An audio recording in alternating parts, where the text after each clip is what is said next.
സുപ്രഭാതം. ഒരു ചെറിയ ദൃശ്യം പറഞ്ഞ് തുടങ്ങാം. ഒരു സ്കൂൾ റീയൂണിയൻ.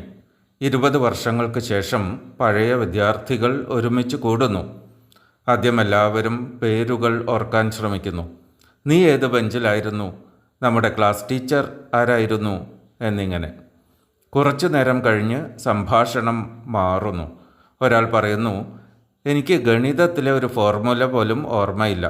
പക്ഷേ ഞാൻ സ്റ്റേജിൽ പേടിച്ച് നിൽക്കുമ്പോൾ സാർ എൻ്റെ തോളിൽ കൈവച്ച് നിനക്ക് കഴിയും എന്ന് പറഞ്ഞത് ഇന്നും ഓർമ്മയുണ്ട്. മറ്റൊരാൾ പറയുന്നു, എൻ്റെ മാർക്ക് ആരും ഓർക്കുന്നില്ല.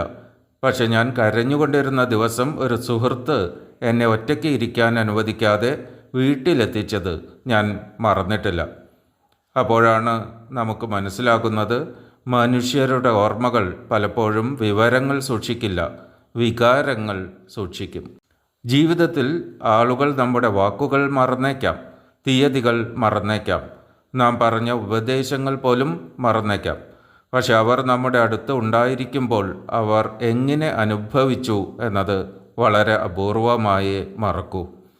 ഒരു ആശുപത്രി വാർഡിൽ ഞാൻ ഒരിക്കൽ കണ്ട സംഭവം. 2 ഡോക്ടർമാർ രോഗികളെ പരിശോധിക്കുകയായിരുന്നു. ആദ്യ ഡോക്ടർ വളരെ വേഗത്തിൽ വന്നു, റിപ്പോർട്ട് നോക്കി, മരുന്ന് പറഞ്ഞു, ഒപ്പിട്ടു, അടുത്ത കിടക്കയിലേക്ക് പോയി. ചികിത്സ ശരിയായിരുന്നു. രണ്ടാമത്തെ ഡോക്ടറും അതേ ചികിത്സ തന്നെയായിരുന്നു പറഞ്ഞത്.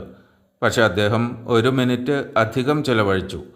രോഗിയുടെ പേര് വിളിച്ചു, കണ്ണിലേക്ക് നോക്കി, ഭയപ്പെടേണ്ട, നമുക്ക് ഇത് കൈകാര്യം ചെയ്യാം എന്ന് പറഞ്ഞു. പിന്നീട് രോഗി ആരെക്കുറിച്ചാണ് കൂടുതൽ സംസാരിച്ചതെന്ന് അറിയാമോ? കൂടുതൽ സമയം ചെലവഴിച്ച ഡോക്ടറെക്കുറിച്ച്. എന്തുകൊണ്ട്? അദ്ദേഹം രോഗത്തെ മാത്രം കണ്ടില്ല, മനുഷ്യനെ കണ്ടു. ഇതാണ് വികാരത്തിൻ്റെ ശക്തി.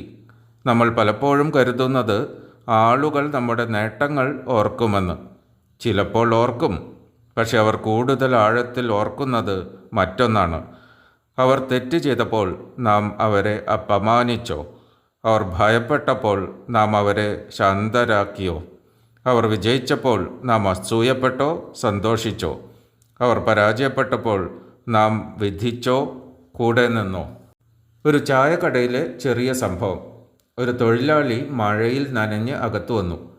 കടയിൽ തിരക്കായിരുന്നു. പലരും അവനെ ശ്രദ്ധിച്ചില്ല. കട ഉടമ പറഞ്ഞു, ആദ്യം ഇങ്ങോട്ട് വന്ന് ഇരിക്കൂ, ഷർട്ട് നനഞ്ഞിരിക്കുന്നു, ചായ ചൂടായി തരാം. അത് വലിയ സഹായമല്ലായിരുന്നു. പക്ഷെ ആ തൊഴിലാളി പിന്നീട് പലരോടും ആ കടയെക്കുറിച്ച് പറഞ്ഞിരുന്നു. അവൻ ചായയുടെ രുചി മാത്രം ഓർത്തില്ല, ആരോ എന്നെ മനുഷ്യനായി പരിഗണിച്ചു എന്ന വികാരം ഓർത്തു. നമ്മുടെ ജീവിതത്തിലെ ഏറ്റവും ശക്തമായ നിമിഷങ്ങൾ പലപ്പോഴും ഇത്തരത്തിലുള്ള ചെറിയ അനുഭവങ്ങളാണ്. ഒരു കുട്ടി സ്കൂളിൽ നിന്ന് വീട്ടിലേക്ക് വരുന്നു. അച്ഛൻ ഫോണിൽ തിരക്കിലാണ്. കുട്ടി പറയുന്നു, അച്ഛാ, ഇന്ന് ഞാൻ ഡ്രോയിങ് മത്സരത്തിൽ പങ്കെടുത്തു. അച്ഛൻ തല ഉയർത്താതെ ശരി, നല്ലത് എന്ന് പറയുന്നു. 5 സെക്കൻഡ്. പക്ഷെ കുട്ടിക്ക് ലഭിച്ച വികാരം എന്താണ്? ഞാൻ ഇപ്പോൾ അത്ര പ്രധാനമല്ല. അതേ സാഹചര്യത്തിൽ അച്ഛൻ ഫോൺ താഴെ വെച്ച് ചോദിച്ചാൽ, ആഹാ, എന്താണ് വരച്ചത്, എല്ലാവർക്കും ഇഷ്ടമായോ? ഇത് കേൾക്കുമ്പോൾ കുട്ടിയുടെ ഉള്ളിൽ മറ്റൊരു വികാരം ജനിക്കും, എന്നെ കേൾക്കുന്നു. ഇതാണ് ബന്ധങ്ങളുടെ അടിത്തറ. ഒരു അധ്യാപകൻ കടുപ്പമുള്ളവനായിരിക്കാം, പക്ഷെ വിദ്യാർത്ഥികൾ പിന്നീട് പറയുന്നത്, സാർ കർശനക്കാരനായിരുന്നു, പക്ഷെ ഒരിക്കലും ഞങ്ങളെ ചെറുതാക്കി കാണിച്ചില്ല. അല്ലെങ്കിൽ അവൾ വളരെ ബുദ്ധിമതിയായിരുന്നു, പക്ഷെ അവളുടെ അടുത്ത് നിൽക്കുമ്പോൾ എനിക്ക് എപ്പോഴും ഭയം തോന്നുമായിരുന്നു. ശ്രദ്ധിക്കൂ, അവർ ബുദ്ധിയെക്കുറിച്ചല്ല, അനുഭവത്തെക്കുറിച്ചാണ് സംസാരിക്കുന്നത്. ഒരു പഴയ ഓഫീസ് ജീവനക്കാരനെ ഞാൻ കണ്ടിട്ടുണ്ട്. വിരമിച്ചിട്ട് വർഷങ്ങൾ കഴിഞ്ഞു.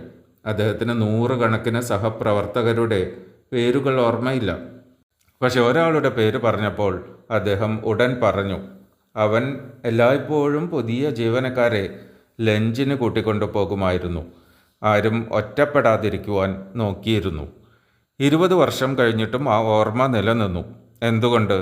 കാരണം മനുഷ്യഹൃദയം സുരക്ഷിതത്വം, ബഹുമാനം, കരുതൽ എന്നിവ വളരെ ആഴത്തിൽ രേഖപ്പെടുത്തുന്നു.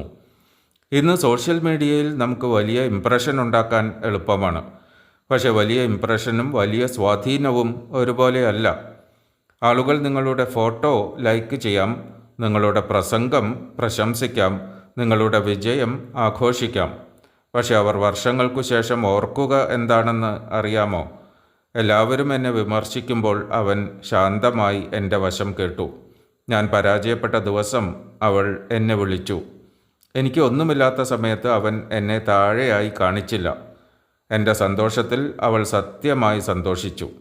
ഇവയാണ് ദീർഘകാല ഓർമ്മകൾ. ഒരു വയസ്സായ ദമ്പതികളെക്കുറിച്ച് കേട്ട കഥയുണ്ട്. ഭർത്താവിന് ഓർമ്മക്കുറവ് തുടങ്ങി. പല കാര്യങ്ങളും മറക്കാൻ തുടങ്ങി. ഒരു ദിവസം ഭാര്യ ചോദിച്ചു, നിനക്ക് നമ്മുടെ വിവാഹ ദിവസം ഓർമ്മയുണ്ടോ? അദ്ദേഹം കുഴങ്ങി. തീയതി ഓർമ്മയില്ല. പക്ഷെ കുറച്ചു നേരം കഴിഞ്ഞ് പറഞ്ഞു, തീയതി ഓർമ്മയില്ല, പക്ഷെ നീ എൻ്റെ അടുത്ത് ഉണ്ടായിരുന്നപ്പോൾ എനിക്ക് എപ്പോഴും വീട്ടിലാണെന്ന് തോന്നിയിരുന്നു. ആ മറുപടി എല്ലാം പറഞ്ഞു.